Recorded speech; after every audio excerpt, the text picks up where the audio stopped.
This is a possible idea for Christian authors and publishers out there in all genres. Whether it's at the beginning of the book or at the end of the book, even though we may not write a book or publish a book specifically about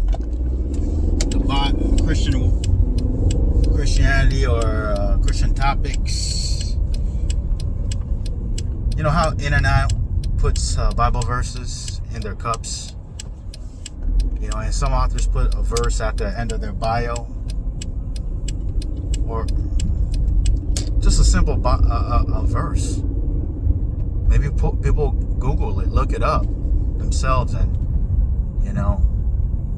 that's our small way of sharing the gospel, sharing testimony. Even though the book may be not specifically related to God per se. Maybe the good thing about having being an author publisher is that we get to reach the world. Maybe they're not all believers, so they're not going to purposely look for Christian verses. They're gonna look for your book, right? But they're not gonna look for Christian verses. But maybe we as Christian authors and publishers can do that. I'm a publisher. I'm an author as well as a publisher.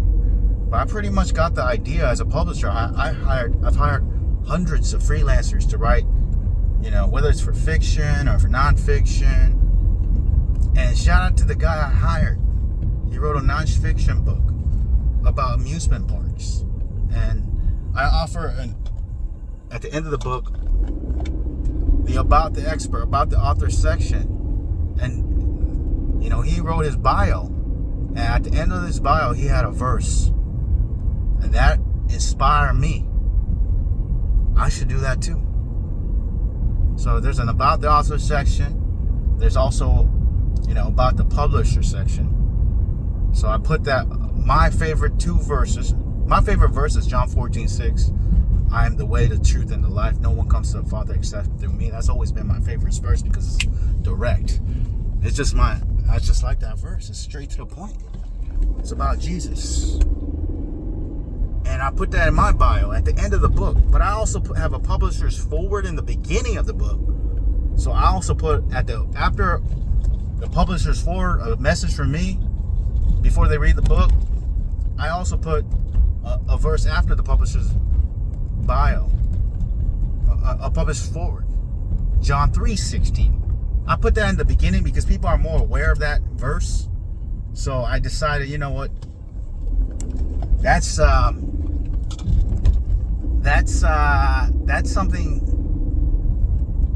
people pretty much all know. So from the get-go, people at least know, John 3:16. At least it reminds them. They say in the Bible, the Word of God is a double-edged sword. It goes through the spirit, right? I don't know the exact verse, but go Google it. So I want to put that in the beginning. So in every single book now, I want to have a verse in the beginning of the book and the end of the book. God says He's the Alpha and the Omega, right? So I want to encourage others who do this as well to do it too. Okay, that's it. I gotta go. Thanks for watching. Talk soon. Take care. Bye.